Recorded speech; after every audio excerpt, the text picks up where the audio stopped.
ఈరోజు మనం రొయ్యల బిర్యానీ ఎలా చేయాలో చూద్దామా.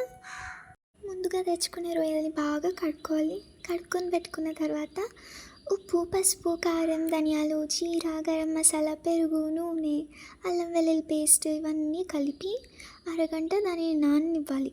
ఆ తర్వాత బాస్మతి రైస్ కూడా ఒక అరగంట నాననివ్వాలి. ఈ మెజర్మెంట్స్ అన్ని నేను డిస్క్రిప్షన్లో ఖచ్చితంగా పెడతాను.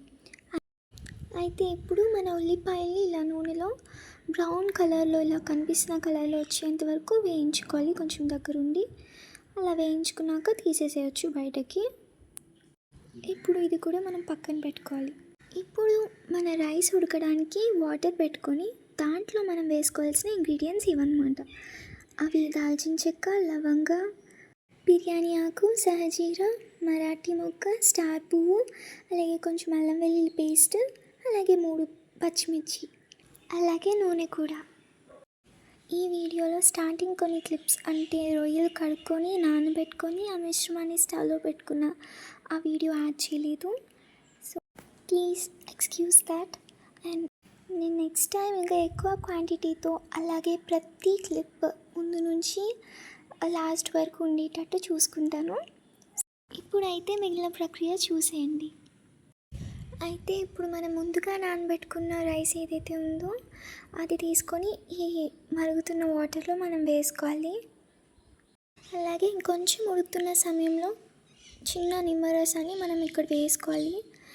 ఇప్పుడు ముందుగా ఒక మిశ్రమం ఏదైతే మనం చేసి పెట్టుకొని నానబెట్టుకొని ఉడికించుకున్నామో దాంట్లో ఈ ఉడికిన రైస్ని మనం వేసుకోవాలి. కొంచెం కొంచెంగా లేయర్స్గా ఇలా చూపిస్తున్న విధంగా తీసి మనం వేసుకోవాలి. అలా కొంచెం ఫిల్ చేశాక ఇప్పుడు ఫస్ట్గా మనం ఫ్రై చేసుకున్నాం చూసారా ఆనియన్స్, అవి కొంచెం చల్లుకోవాలి. ఇక్కడ తీసుకున్న రొయ్యలు ఓన్లీ 1 kg మాత్రమే. మీరు ఎక్కువ తీసుకుంటే మళ్ళీ కొలతలు ఇవన్నీ మళ్ళీ మారుతాయి, చూసుకోండి. కొత్తిమీర కూడా అలా ఈవెన్గా కొంచెం కొంచెం అలాగా చల్లేసేయాలి. అలా ఇప్పుడు మళ్ళీ వీటి మీద మళ్ళీ ఇంకొక లేయర్ రైస్ని మనం వేసుకొని ఫిల్ చేసుకోవాలి మొత్తం.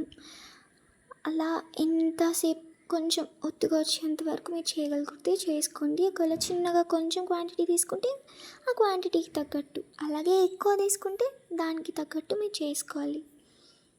ఇప్పుడు గ్రేవీ ఏదైతే ఉందో మనము ఆ గ్రేవీని కూడా తీసుకొని పైన అలా అలా స్ప్రెడ్ చేసేసుకోవడమే, అంతే. సో ఈసారి ఎప్పుడైనా రొయ్యలు తెచ్చుకుంటే ఇలాగా చేసుకోండి. ఫైనల్గా ఇలా ఉందన్నమాట. మా వాళ్ళు అసలు ఆ బిర్యానీ లాస్ట్ చూపించేంత వరకు అలాగే మిక్స్ చేసేంత వరకు కూడా ఆగలేదు.